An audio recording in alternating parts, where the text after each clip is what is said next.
welcome back. Here we are. We're going to get into a little bit more of how to actually get our months organized. This video might be a little bit of a longer one, but just bear with me. Of course, you have the opportunity to stop it and start it with each page that we go through. So we are going to select our zone of influence and we're going to write it in here. So this is your zone. You're going to put in there the zone of influence that you want to work on. What I was talking about in the written component in your planner was that when you select, especially initially, when you select these zones, I want you to use some careful consideration. Each one of these zones is going to build on another one. So say if you picked finances as an example, the zone that you work on for the first month. Well, then when you go into month 2, you're still working on finances going into month 2, but you're also adding in another zone on top of it. And then when you go into month 3, you've got 2 zones you're working on, and then you add in your third one. So imagine it like stacking. So we're stacking this. So a couple of little tips that I would like to share with you is the first one, especially if you're new to this form of work, I would highly recommend you do one that maybe you're already kind of working on, maybe you already have an awareness of. It might be one that's a little bit easier. You might not have a ton of work to do in it. That's how I would recommend that you start. Of course, it's your journey. You start as you wish, but that's how I would recommend. The other thing I would keep into consideration is maybe you have some zones that don't have a lot of work for you to do. So maybe you're at like a 3 or a 4, but you only want to take it to a 4 or a 5. Well, then those ones you might want to put somewhere in between a couple of bigger zones that are going to take quite a bit of your work. Again, always keep in mind you can change any of those zones to suit yourself. If you needed 2 months to work on one instead of one, take out one that you don't believe that you need or are going to use, especially because this is our first round with these planners. And so this is all about building for the people, building for yourselves as you're working through. So I just want you to keep that in mind. So my zone currently is a what out of 10. Once you have that scored, you're going to color it in here, what that score is. What is your desire for the zone? What's going to be your goal? What's your target number? And then you're going to go through these questions. How am I already successful in this zone? And write that out. What are the emotions that are tied to this zone for me? This work is very important for me in the work that I do. And so I love for people to really start to gain awareness of their emotions. Remember, this work has a lot to do with your own personal self-awareness. And if you don't have a lot of it right now, this is what we're working on building. Don't worry about it. And if you do, let's fine-tune it just a little bit more. And if I reached my desired number for this zone, it would improve my life by, and fill that in. And the reason why I'm asking you to do that is because what's the sense in having a goal or working on this if there really has no meaning attached to it? So what will this do for you if you get to the end of the month and you've achieved the desired number right up here that you initially wanted? And then the last part on this page is what are the biggest influencers on this zone currently in my life?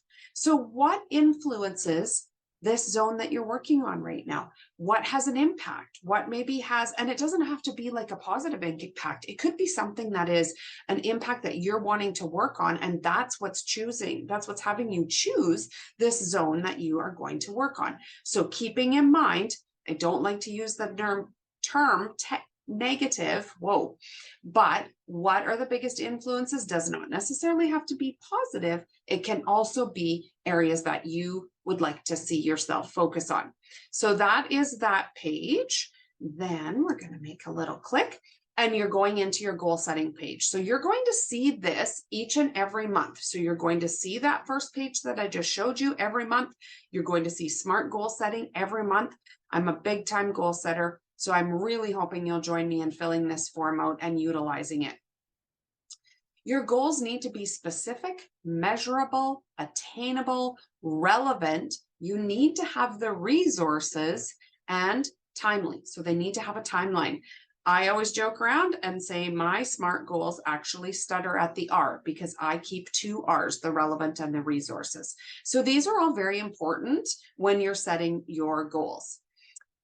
your goal statement for this zone of influence is. So what is it that you want to, when you visualize what that's going to look like by the end of the month, what would that look like? What do you want to put in there? And I always challenge people to please try to keep these goal statements in the positive form. So keep them to the positive versus setting them up in a negative form.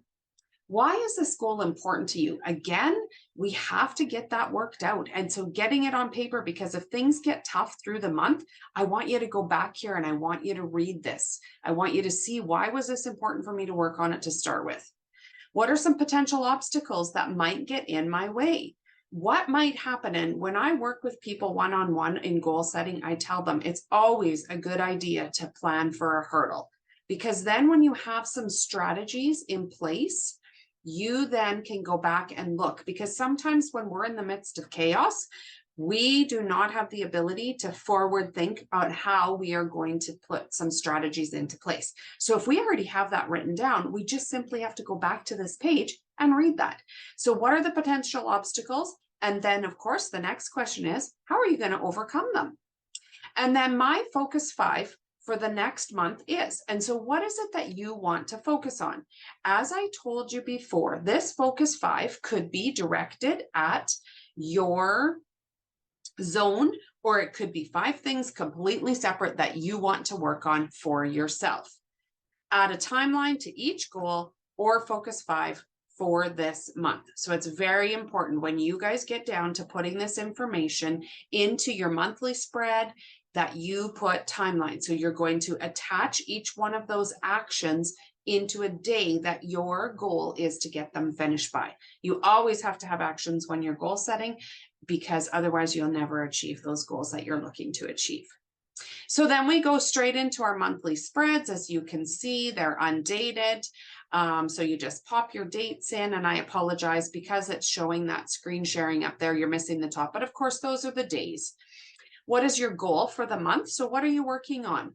Don't forget to schedule your action steps in according to your timeline. And then this is just some fun little stuff. Places that you might want to go this month, people that you might want to see this month. How do you get those scheduled in there? And then of course, my all-time favorite, and if you know me at all, self-care is an absolute must. So what are you going to do to focus on your self-care this month? Where is that focus going to be? So working through that. And again, we've got down in the bottom, just some extra space. I'm a bit of a doodler. I like to write things down. And so the big ideas, let's get your genius and your creativity flowing. So of course, this is the other part of your spread, and then the small steps. So brainstorming the big ways that you can implement those goals or goal that you were trying to set back on page 1. Important dates, just kind of a fun page to put in: birthdays, anniversaries, community events, personal to-do list. So if your focus 5 maybe isn't stuff for your personal, maybe there's things that you want to do. So you can write that in there. And then of course, my all-time favorite, which lines up with self-care as well as sometimes it's a not to-do list. At the bottom, you'll see a bit of a bullet journal. You can draw, you can write, you can leave it blank, you can do whatever. This is your planner. Do with it as you choose. And then on this particular one, we go into extra dose of gratitude. So you're going to see, sometimes you're going to get a quote, sometimes you're going to get an extra dose of gratitude. So extra dose of gratitude, what are the big things that you're thankful for? What are the small things that you're thankful for? And everything in between. And if you have an artistic tendency, go ahead and use that bullet journal. And here we are on our weeks. Again, I apologize. Of course, this says Sunday. I start at Sundays because I like to line up with the calendar. So Sunday, Monday, Tuesday. My mindful mornings. What's going in here? What are your 3 to 5 things that you're going to do? What's your final 3 for me going to look like? And write those in. Schedule. When is that starting? When's your mindful morning going to start? And when does that final 3 come into play? As with anything, if these times don't happen to line up for you, we definitely tried to encompass as much as we could, starting at 6 and going through till 10. But you know, you can always cross one out and do it too a little bit later. If say you don't start your bedtime routine until like 11, put it on there. If you get up at 5, you can put that there. And then what is your focus 5 for the week? Does that look different than what you set up for the 5 for the month? Maybe you have one or two that you picked from the month, and then you've got a couple that you want to work on for yourself. So up to 5 that you're going to focus on. And then of course, down below, I always like this little part, which is your healthy habits tracker. So the first one is your mood. How did your mood go today? Now, when I'm working with people, I tell them it's very important to get this information down where you can look back and see it, because often if you're just depending on your mind to let you know how your days have been going, if you're in a little bit of a negative spin, you might think, oh, I've not been doing well for like 4 or 5 days. I've been happy, cranky, whatever. And then you look back on here and you're like, oh, actually, that was only for the last 2 days, but 3 days ago, I was actually in a pretty good mood. And that's how you track. So at the end of each day, do your healthy habit tracker. How did you do with your morning stuff? Did you get it done? You can pop a check mark, you can highlight, whatever. And then how did you do with your evening?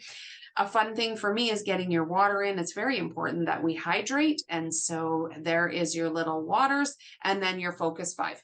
Did you get them in? 1, 2, 3, 4, 5. Of course, if you don't pick 5, if you only pick 3, then you're only going to check off 3. But check those in. And last, but certainly not least, definitely not least for me, is always your gratitude. So putting your gratitude in at the bottom at the end of every day. As I told you, I'm going to give you a quick little reminder. If gratitude practice isn't something that you've been doing daily, I recommend that you pick 1 to 3 gratitudes each evening that you are grateful for from the day, and you're going to pop those into that space. Of course, this is just the other side of the spread. And then we go into our month in review. So what did we start at? Flip your book back, get that number. What are you at now? Don't worry if you don't hit your target. It's a target, and it might tell us that we have some more work to do. But if you do hit it, congratulations, that's fantastic. How am I feeling about this zone? So again, similar to the moods, we're going to go along and pick one of those. You can highlight it, circle it. What did you learn this month about that particular zone? So what did you bring awareness to? What were your lessons? What surprised you about this zone? And what new skill or perspective are you going to take with you into next month as you begin to do your planning? And of course, because I tell you this is all about awareness, that is key. So I want you to rate how you did this month. How did you do with your goal creation? How did you do with your habit tracking? How did you do with your attitude and growth, your planning, your focus, and your goals reached? Ranking those out of 5. 5 being everything was top notch, did it 100%, absolutely fantastic. Of course, 1 being completely the opposite and wondering where you were with the goals. And as my thing that I am very, very driven on is, what do you do to celebrate? When you're a goal-driven person, we are always planning our next goal before we have completed or finished the first one, therefore leaving us very little opportunity to celebrate what you have achieved. It doesn't matter how small it is, it deserves a celebration. So what major wins did you have this month? Where did you really shine in this zone? How can you expand your growth in this zone? What are you most grateful for this month? And then how are you celebrating your success right now? So that wraps up your reflection. That also wraps up a whole month. So you will just be rinse and repeat. You're going to be doing the same thing. I'm going to come back with one more video, and that is going to be your 6-month review. But for right now, you are good to get going. You have the tips, the tricks, the cheat sheets, the information, and now you have this long video on how to plan out your month. Like I always say, if you have any questions, please don't hesitate to pop them into the Deliberately Designed Life Planner group. I will certainly go on there and answer, and anyone else who knows the information will also get on there and jump in and support each other. This is what the group is about. This is what this planner is about. It's not just your everyday planner. This is a planner that is designed to get you really thinking about the steps that you're taking and the decisions that you're making and the movement that you have going forward. That's what this is. For me, this is all the keys and all the pieces that you need to get building that deliberately designed life. So I'm going to sign off.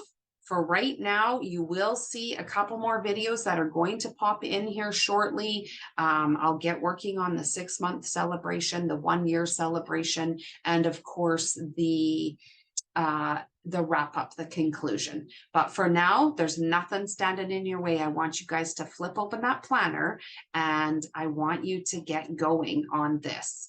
It is very, very important. Did you like that? How I just pulled that magic and stopped sharing? I should have done that quite a bit ago. So yes, I want you to get going. You've got everything you need.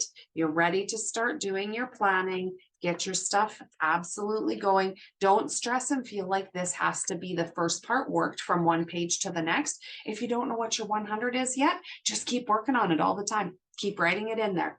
Okay, so we're going to get planning, get going. Any questions that you have, you're going to pop them into the Deliberately Designed Life Planner Facebook group. Please make sure, if you haven't already joined it, that you do join it, because there will be lots of valuable information in there. And I wish you guys all the success in getting your first month underway. I can't wait to see you on the inside. I can't wait to get your feedback and for you to share with us how this planner is working for you. Thank you again. Go get started.